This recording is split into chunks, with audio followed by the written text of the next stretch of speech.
While we're working on emotional awareness, I want to introduce the concept of accountability for our responses to our emotions by means of a personal story. It's a bit longer than the other videos, so please take a moment to sit comfortably. Okay, here we go. I used to think of myself as a really honest and straightforward person. Some people like me, some people don't. That's alright with me, is what I used to say to myself. Sounds a bit defensive, right? I didn't see it.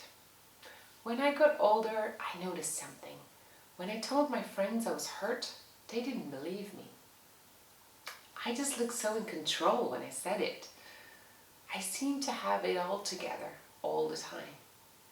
Even when I said I was broken, I managed to make it sound like something that I went through and had long overcome.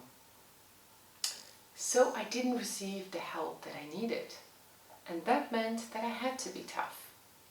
I found myself in the middle of conflict on a regular basis, not being able to communicate my emotions authentically, the defensiveness, not being sure what I was feeling. They were all signs of me having a wall up. I didn't realize that though. All I knew was that I was just so done with feeling misunderstood and unheard.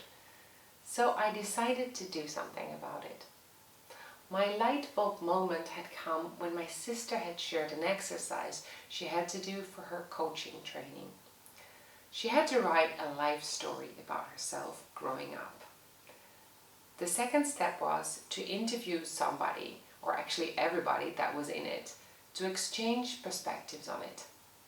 As her only sister, I was so surprised at how she described her childhood. That did not sound like mine at all. It made me realize that how we are shaped by our upbringing is less about what really happened and more about how we experienced it. I went to visit my parents and interviewed them about my childhood too. Learning that my perspective on my childhood was very different from that of my parents, and being able to share how I feel about that made a huge difference to me. I noticed that because I had felt unseen for who I feel I really am, I started to feel and act like I needed to protect or defend myself. I had to always have an answer, always know what to say and what to do, and that became a habit. We discussed how some things had been passed down from generation to generation. My grandfather, for example, lost his mother at the age of 2 and his father in his teens. I think that being an orphan made him feel lost, as if he had no place in the world. And so he became this extremely authoritarian person that tried to control everything and everyone. Fears were expressed in anger. And my father copied that behavior, and I grew up on the receiving end of it. I too had a pretty explosive character, and that day I decided it was going to stop with me. It was the day I made myself accountable for my behavior.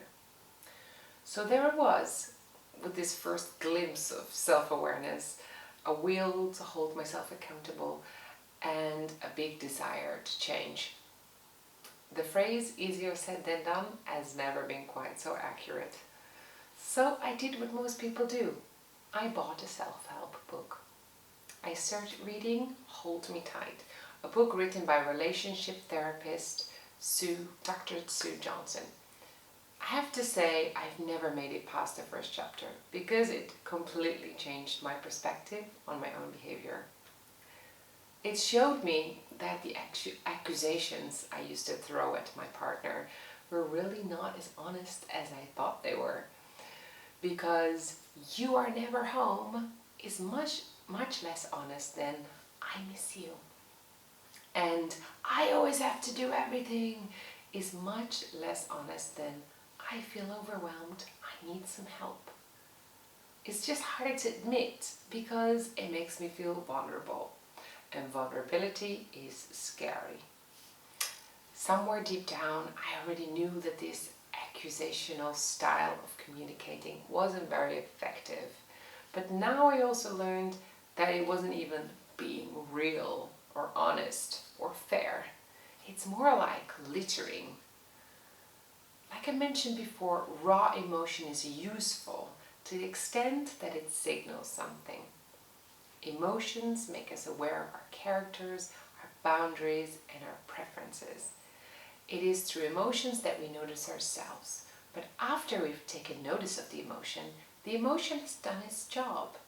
We can then use reason to think of a response that is both true to who we are and useful in the situation we find ourselves in.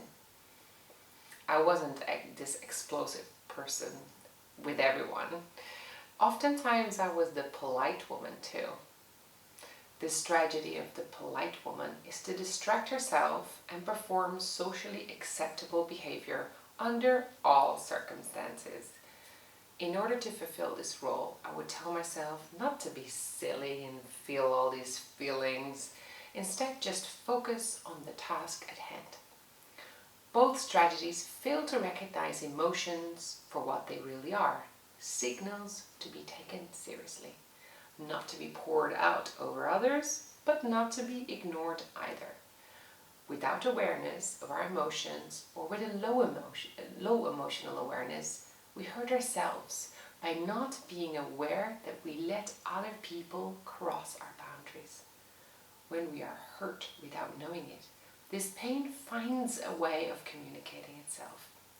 Perhaps you don't notice yourself, and perhaps it's difficult for other people to put a finger on it, but there is something that gets in the way of you building relationships with people that are very different from you, of you expressing what you want and need. It gets in the way of you asking for help or saying what you mean in a way that shows you how you would like to be.